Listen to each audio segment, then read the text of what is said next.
Yeah. All right. Shall we? Okay, let's do it.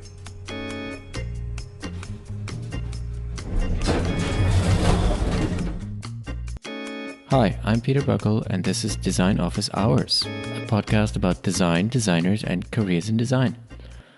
I like to talk about creating, leading, and navigating creative work at this place we call work. Whether you're a student or just starting out or an established designer, welcome to the pod.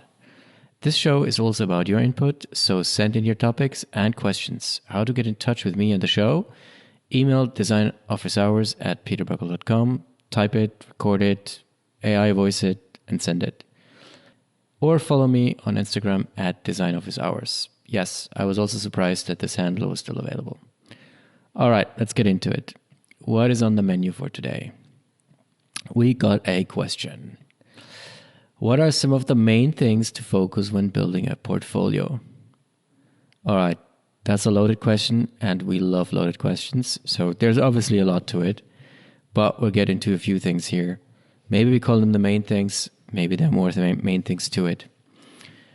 I think the first one is mastering your craft. Your tools should serve your ideas. You should drive up your knowledge and your proficiency with all the tools that are at your availability, and the ones that you eventually learn beyond that, to a level that the tools are not in the way of what you want to create or what you want to achieve. So that means get good with CAD, Adobe, whatever. I'm interested in figuring the whole AI tool workflow figured out. So make sure that this one doesn't limit your creativity. You may not be the most, the best surfacing guy, the best, most efficient, super awesome Photoshop render person. Is that still a thing, Photoshop renders? I don't even know. But make sure that the stuff is all good enough so that you're able to create and that you're able to create at a higher level. So that goes along with being able to execute your ideas with precision. It's not sloppy work. I would also think all of this, everything that's related to tools, is sort of table stakes for designers these days, coming out of design school, obviously. Right? Showcase your technical competence, but focus on how it enhances your design thinking. Your design should not be about the tools. The tools should be about your design. Second, decision making. Show how you think. When I hire somebody, when I look at the portfolio, I'm usually interested in figuring out how a person thinks. The way you think is the way you design, is the way you make decisions, is the way you pivot, is the way you operate. That's why it's important, I think, to design your mind before you design your designs. I think a portfolio should highlight why you made certain design choices in your process, why you pivoted, or what led to a pivot and how you reacted, right? I think I would like to know, what did you learn from a certain, step or from a learning cycle? Let's say you have built mock-ups or built physical prototypes, ideally more than one, right? Don't fall into that trap. Build as many as you can, as many as you need, basically. And I want to know, what did you learn from it? How did this influence your next steps of going into direction A versus direction B? And talk about this, show this, illustrate this, document this. This is where the juice is. We want to not just know the outcome of the work. It's more important to know, how did you get to that outcome? You started at A and you finish at B. Okay, great. But what happens all the way in between, right? From A to B, did you have to go to F and D and G and over Z to come back to B? That's what we want to know.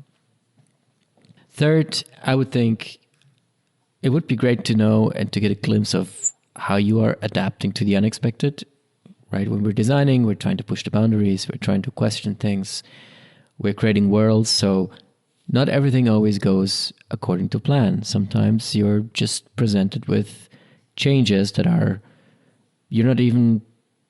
out of your control, right? On the job, that means, for example, your budget gets cut in half, your timeline shrinks. It actually never expands, it always shrinks. Your brief is changing, etc., etc. So how did you react? What did you do next?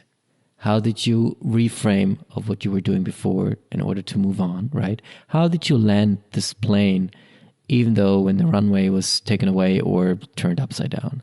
what did you do next? I think that's important because, again, it happens on the job again and again. So show how you reset your brief, you restructured your approach, and you still landed that plane and delivered something. And last but not least, true creativity. Avoid copy-paste design. Now, this may sound funny, but for me, that's quite important when I look at a portfolio or at creative work. I think it feels to me sometimes that the entire student world in design is cooking after three recipes from the internet. It either looks like teenage engineering or, choose 2 to 3 other styles. And I don't say styles lightheartedly. I think trying to avoid this usually. So I feel many young designers and designs totally today follow the same sort of internet-approved aesthetics. And I think I'm interested when people figuring out new archetypes, challenging norms, developing novel ideas and form languages, and to show a set of aesthetics that is fresh and it's not looking like, or it's not reminding me of immediately 3 things that all look very similar or feel very similar. So finding that uniqueness, I think, is important. And I always challenge students that use your time in university and design school and whatever you call it, use that to get to this dialogue with yourself and develop archetypes, challenge, have this confrontation almost with forms and form development, and figure out what is progressive and what is new and what is fresh. Don't look what's already out there in order to get so-called inspired. I think a strong portfolio should challenge norms rather than just refine what already exists. I know this sounds hard, and I think that is hard, but I think design school is the right place to do that. So challenge yourself, figure this one out. I think it goes a long way. All right, that's all what we have time for today. I hope this was helpful somehow. Please send in your questions if you want me to elaborate on one of these points, and I will see you in the next show. Thank you for listening.